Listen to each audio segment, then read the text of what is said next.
In 1907, Britain and France embraced Russia. They used honey,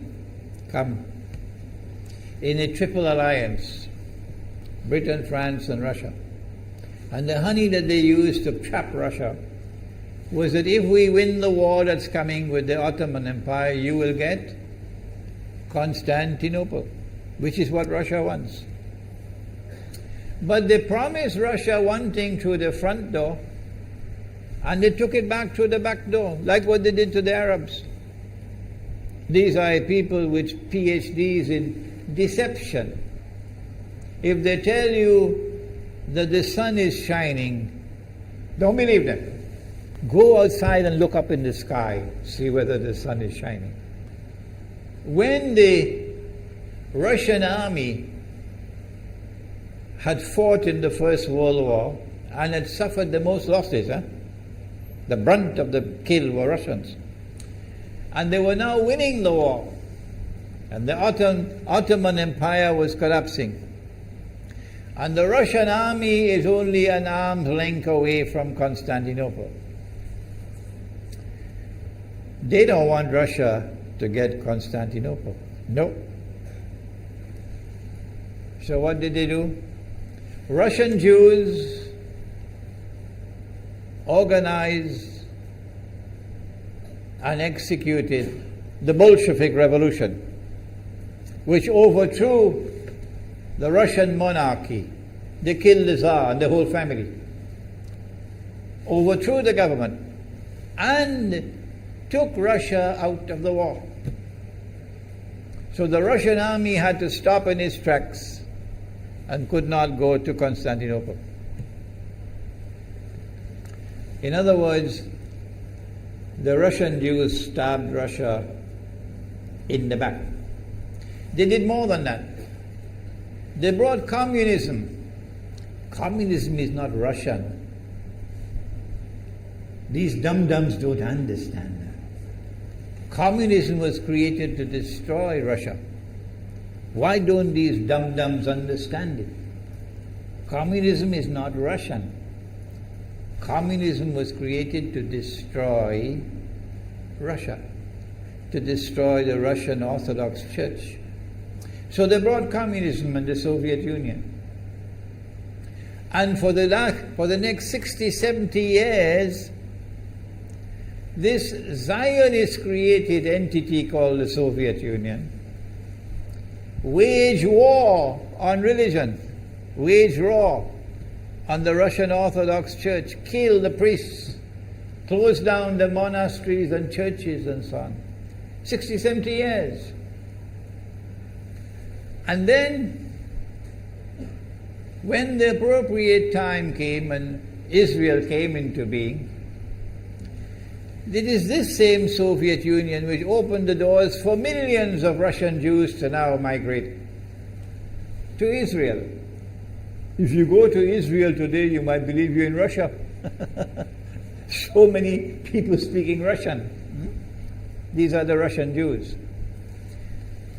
And then the Soviet Union, 6 years after Israel came into being, did something strange and mysterious. Crimea is Russian territory. Crimea is a part of Russia. The Soviet Union decided to give Crimea as a gift to Ukraine. Why did they do that?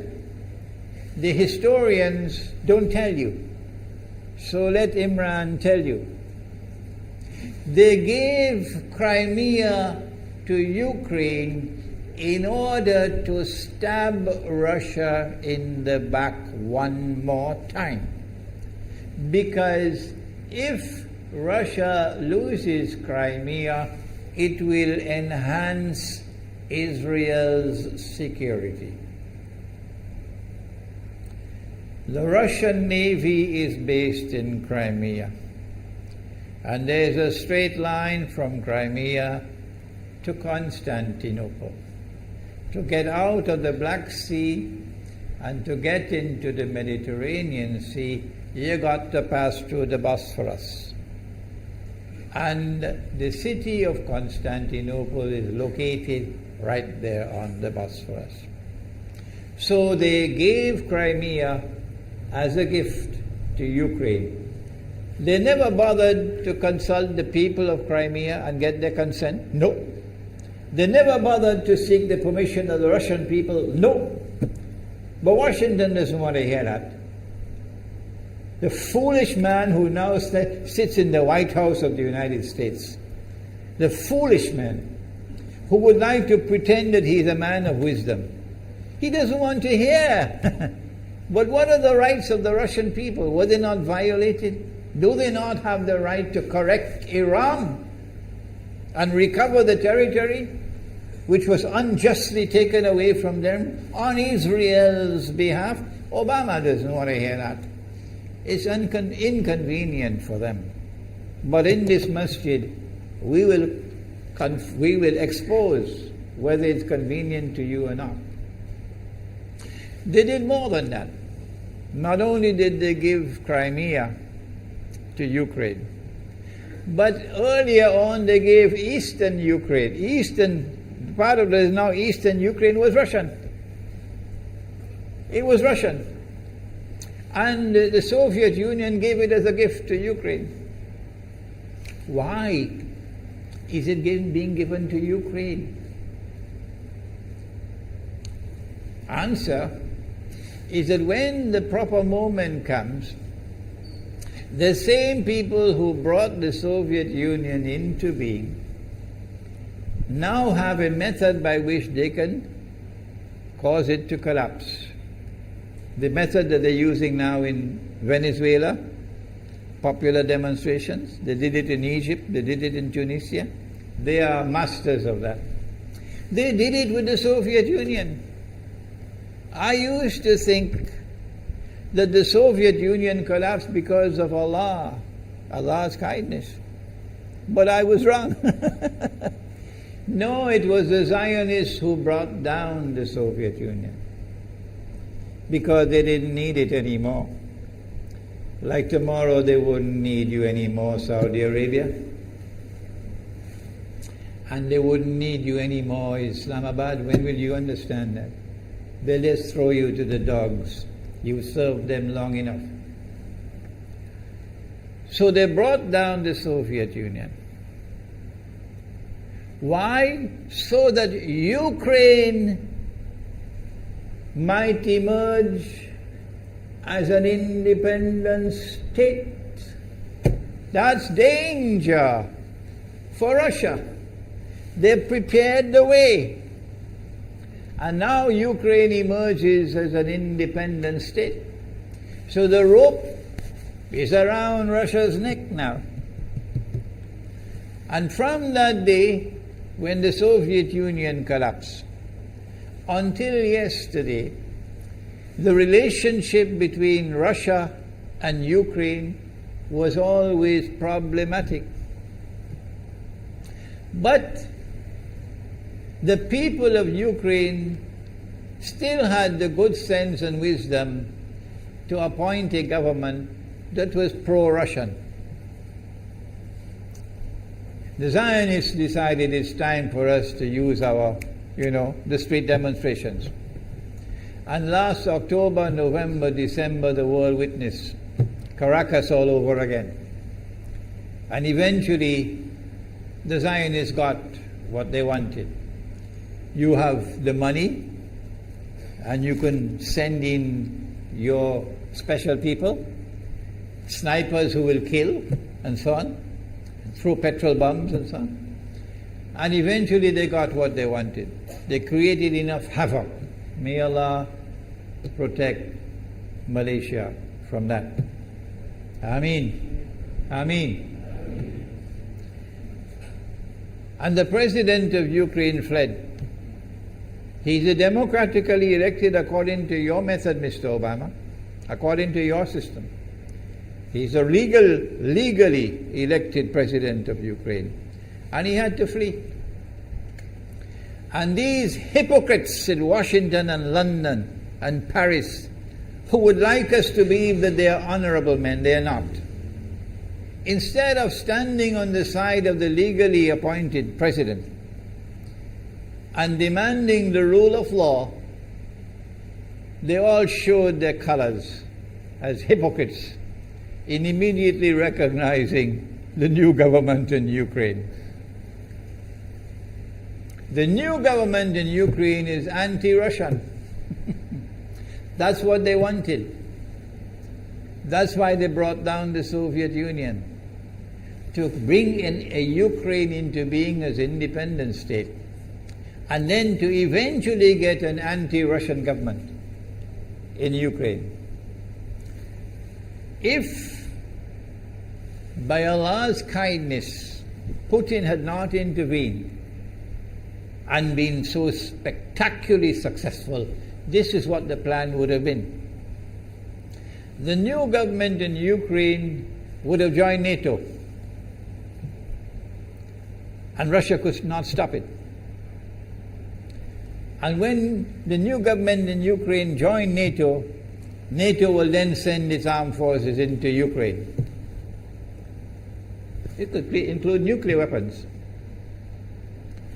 Then Ukraine will pick a fight with Russia and decide that Russia must now vacate Crimea. Shut down your naval base. The rope is now tightened around your neck. Russia has to put its tail between its legs and withdraw its fleet, Black Sea Fleet, from Crimea. Russia is no longer a naval power. Crick crack, you finish.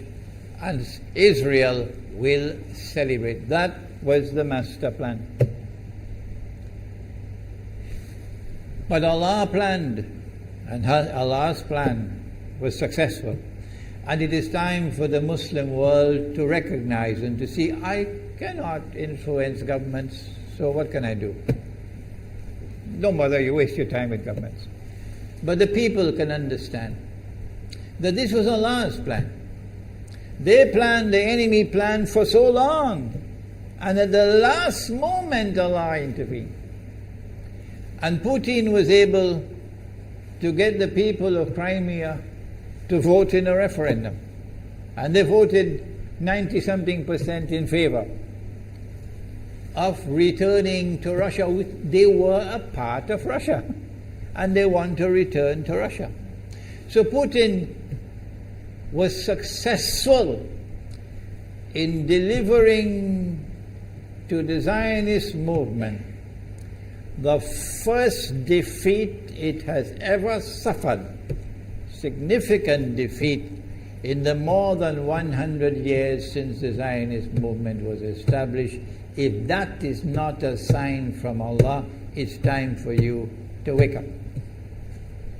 Putin is now succeeding in eastern Ukraine as well, because they're barking like dogs in Washington and London and Paris.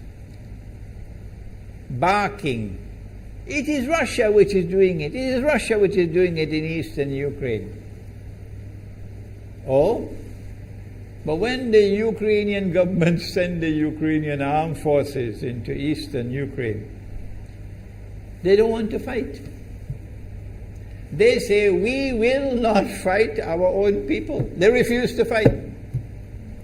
So the only way that the government of Ukraine could now stamp down the insurrection, the popular resistance in eastern Ukraine, is by calling on Washington, come and send your Marines. And then what will Putin do? The Russian armed forces are amassed on the Ukrainian border. So the Ukrainian soldiers are refusing to fight their own people for two reasons.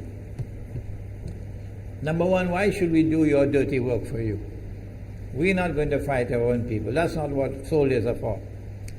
And number two, if we make the mistake of using guns on these Russian-speaking Ukrainians, what will the Russian army do to us tomorrow? And they have already said, Putin has already said, we are going to intervene to defend our people. He's already said it plainly. The writing is on the wall. Putin has won a victory in Crimea. Whether governments like it or not, whether governments vote this way or that way, is now irrelevant, because we all know that they have to vote where the butter is. Putin is on his road to a second victory in Ukraine. And they can't take defeat after defeat. So the writing is on the wall. Exactly as Nabi Muhammad alayhi salatu wasalam has said, that we are now moving towards the malhama. How long will it take? I don't know, and you don't know. But the malhama is coming.